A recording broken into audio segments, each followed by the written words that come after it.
네, 에스더서 4장 14절 말씀 보겠습니다. 이때에 내가 만일 잠잠하여 말이 없으면 유다인은 다른 데로 말미암아 노임과 구원을 얻으려니와 노아 내 아버지 집은 멸망하리라. 내가 왕후의 자리를 얻은 것이 이때를 위함이 아닌지 누가 알겠느냐 하니. 아멘. 이때를 위함이 아닌지 누가 알겠느냐 라는 말씀을 가지고 하나님의 은혜를 사모하며 증거해 드리도록 하겠습니다. 우리는 살면서 누구나 이런 질문을 해본 경험이 있을 것입니다. 왜 내가 지금 이 자리에 있을까? 왜 하필 내가 이러한 상황을 겪어야 할까? 왜 이런 순간이 내 인생에 찾아왔을까? 라는 질문을 하게 됩니다. 그리고 우리의 눈에는 모든 것이 우연처럼 일어난 것처럼 보일 수도 있습니다. 내가 지금 이 직장에서 일하는 것도, 내가 여기서 사역하는 것도, 내가 이 교회에 나온 것도, 내가 이 가정에 속해 있는 것도 그냥 흘러온 인생의 결과처럼 보입니다. 그러나 성경은 분명히 말합니다. 우리의 인생에는 우연이라는 것은 존재하지 않습니다. 이 세상에서 일어난 모든 일은 하나님의 섭리 가운데 있다는 것입니다. 하나님은 섭리를 통해서 그분의 뜻을 이루시는 분입니다. 오늘 말씀에는 왕비 에스더가 민족의 운명이 걸린 순간 앞에 서 있는 장면을 그리고 있습니다. 모르드게는 에스더에게 이렇게 말했어요.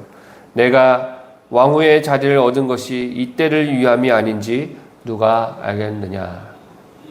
이 말씀은 에스더를 향한 말씀이지만 동시에 오늘 우리들을 향한 말씀인 것입니다. 하나님께서는 저와 여러분을 지금의 이 자리에 두신 이유가 분명히 있습니다. 오늘은 이 말씀을 통해서 하나님의 섭리와 주권을 깊이 깨닫고 그 섭리 안에서 우리가 어떻게 살아야 하는지를 세 가지 영적인 교훈을 통해서 나누어 살펴보고 은혜 받으시기를 주님의 이름으로 간절히 축원합니다. 영적인 교훈 첫 번째 따라하겠습니다. 하나님의 뜻은 반드시 이루어집니다. 그렇습니다. 하나님의 뜻은 반드시 이루어지게 됩니다. 악한 하만의 관계로 유다 민족 전체가 살해당할 위험에 처해 있습니다. 이러한 일이 벌어지자 모르드게는 에스더에게 이렇게 말했어요. 내가 잠잠하여 말이 없으면 유다인은 다른 데로 말미암아 노임과 구원을 얻으리라. 모르드게는 아수에로 왕의 왕비가 된 에스더를 통해서 민족의 어려움을 극복할 수 있기를 기대하며 에스더 왕비에게 이야기했습니다. 그러나 하나님의 구원의 역사는 에스더에게만 달려있지 않다는 것을 말하고 있는 것입니다. 에스더가 하지 않으면 유다인은 다른 데로 인해서 노임과 구원을 얻을 것이다 라고 이야기하는 것입니다. 즉 하나님의 구원은 사람의 자유의지나 사람의 손에 매여 있지 않고 하나님의 계획은 결코 실패하는 법이 없다는 것입니다. 모르드게의 이 말에는 신구약 성경 전체를 관통하는 언약 신학이 숨어 있습니다. 하나님은 아브라함에게 나타나셔서 말씀하셨어요. 내 자손이 하늘의 별처럼 땅의 모래처럼 많아질 것이다. 또한 말씀하시기를 내 씨로 말미암아 천하 만민이 복을 얻으리라. 모세를 통해서는 너희가 내 백성이 되고 나는 너희의 하나님이 되리라 라고 말씀하셨습니다. 그러므로 설령 에스더가 말하지 않고 침묵한다고 해도 하나님께서는 반드시 다른 방법으로 그분의 언약을 이루어 주실 것입니다. 아브라함의 언약이 이루어지기 위해서는 예수님께서 유대인들을 통해서 이 땅에 오셔야 합니다. 유대인을 통해서 출생하여 하는 것입니다. 이러한 언약 신약은 예수 그리스도를 통해서 그분의 오심을 통해서 완성되고 그분이 십자가 지시고 부활하심을 통해서 신약의 교회가 세워지게 되는 것입니다. 이제 주님을 믿는 교회는 바다의 모래와 같이 하늘의 별과 같이 많아질 것이라는 아브라함에게 주신 언약을 이루어져야만 하는 것입니다.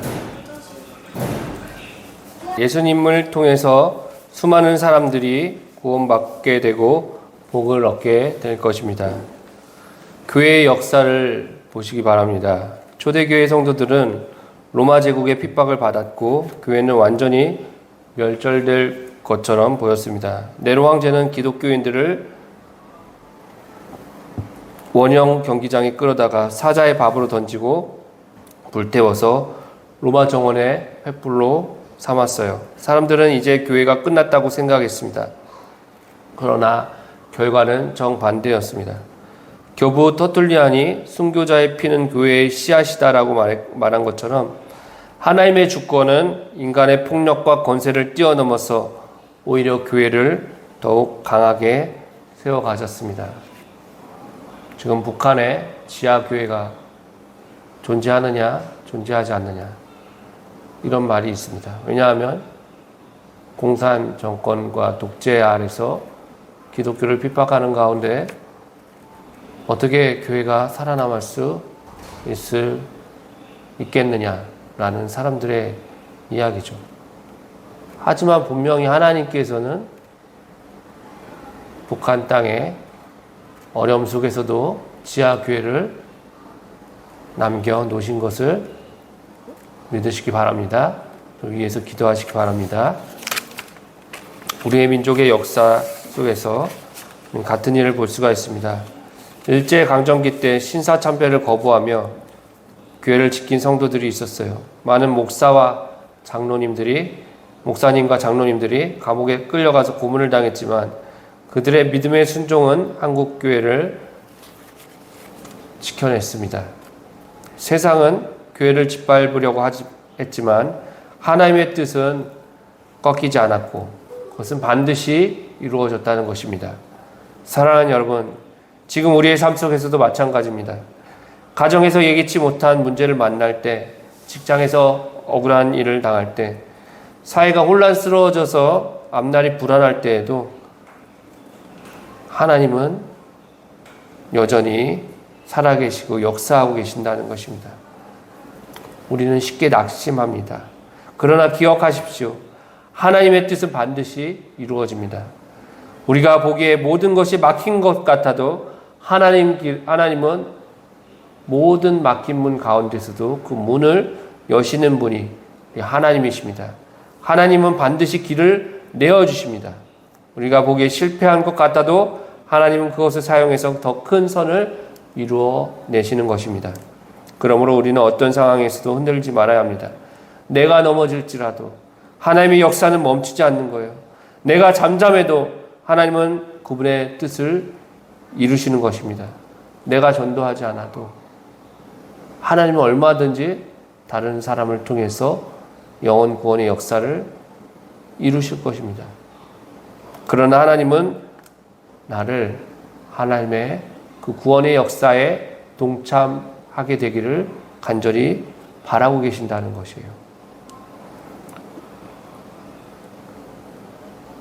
내가 참여할 때 그 하나님의 구원의 역사가 내 삶의 기쁨과 영광이 되는 것입니다.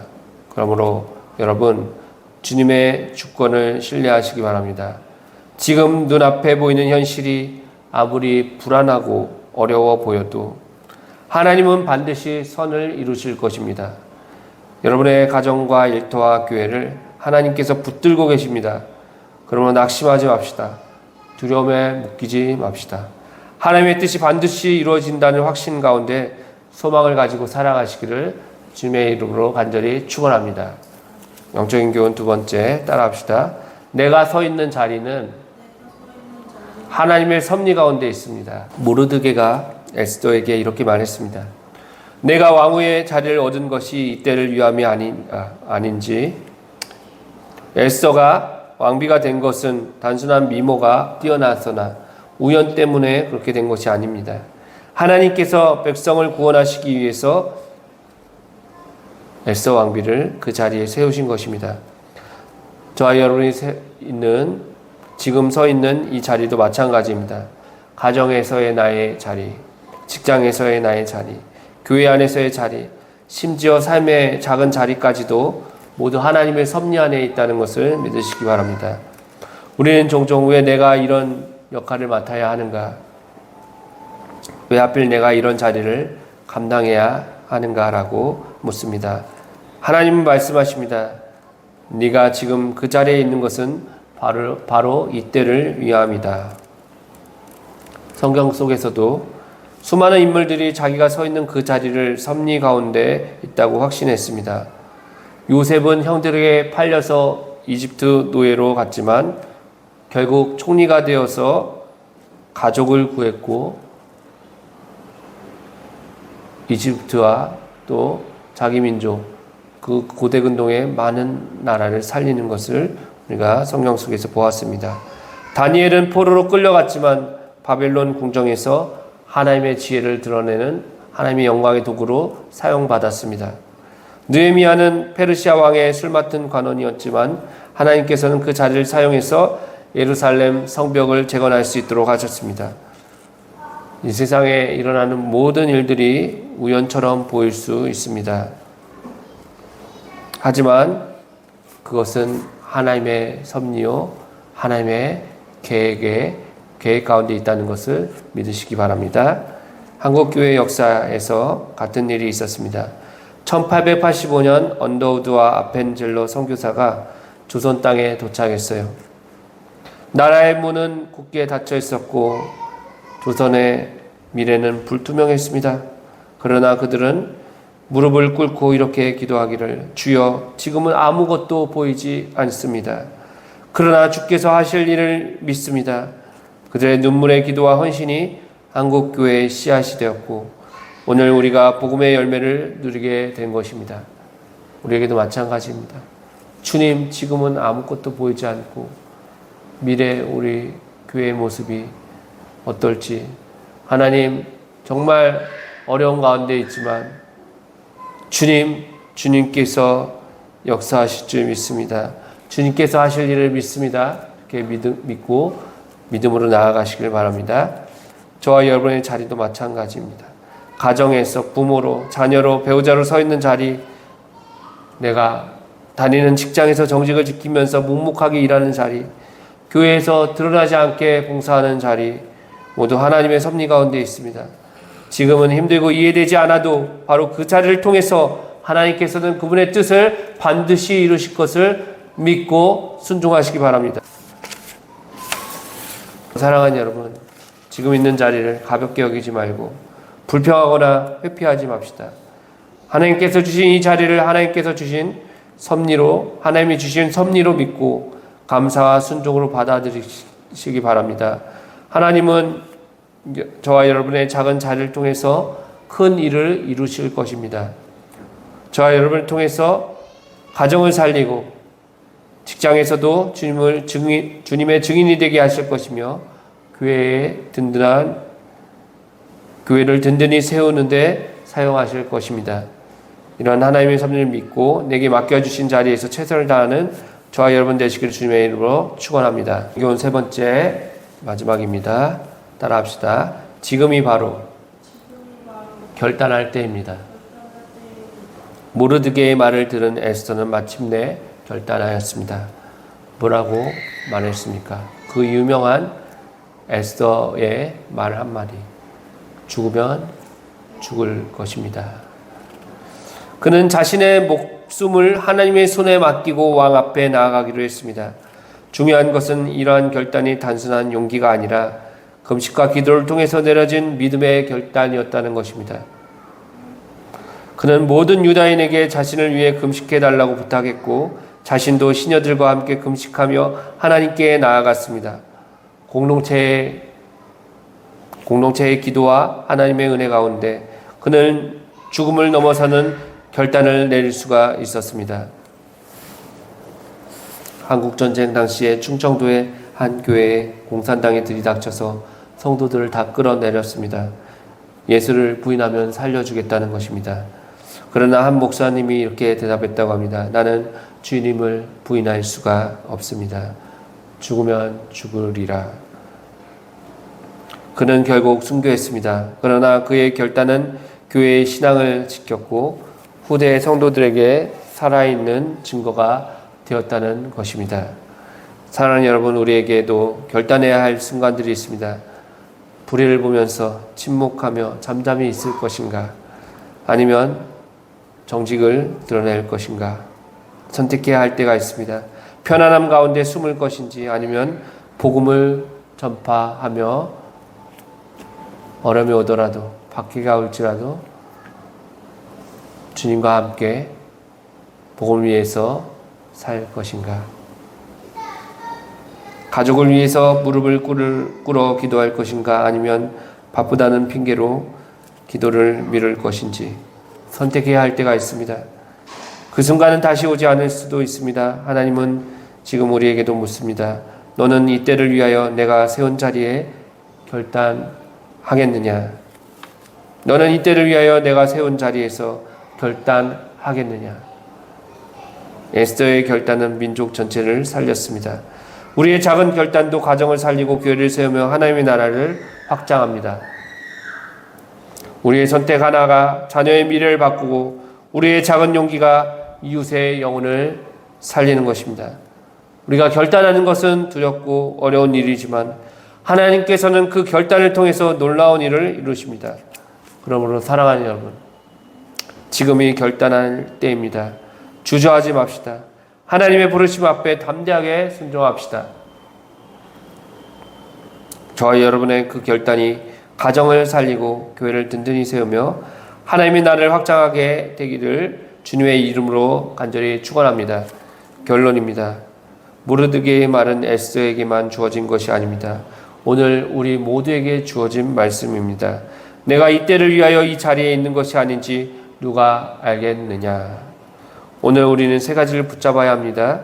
첫 번째로 하나님의 뜻이 반드시 이루어진다는 것과 두 번째로 내가 있는 자리는 하나님의 섭리의 자리라는 것, 또한 지금이 바로 결단할 때라는 말씀인 것입니다. 우연처럼 보이는 순간이 하나님의 부르심의 순간입니다. 우리는 다시 고백해야 합니다. 주님, 제가 있는 자리가 주님의 섭리 가운데 있음을 믿습니다. 따라하겠습니다. 주님, 제가 있는 이 자리가 주님의 섭리 가운데 있음을 믿습니다. 지금 이 순간 주님의 부르심을 깨닫습니다. 죽으면 죽으리라. 제 삶을 주님의 손에 맡기겠습니다. 예수 그리스도의 이름으로 기도합니다. 아멘. 여러분, 주님께서 저와 여러분의 눈을 열어 지금 자리를 하나님의 섭리로 보게 하시고 그 섭리 안에서 담대하게 결단하게 되기를 원합니다. 이러한 결단을 통해서 가정이 살고 교회가 든든히 서며 하나님 나라가 확장되기를 주 예수 그리스도의 이름으로 간절히 축원합니다. 이제는 우리 주 예수 그리스도의 구원의 은혜와 하나님 아버지의 크신 사랑하심과 성령님의 감화 감동 교통하심이 주님의 섭리하심과 주권을 믿고 복음을 전하며 승리하기를 원하는 세수방 선교교회 위에 이제부터 영원토록 함께 하실지어다. 아멘.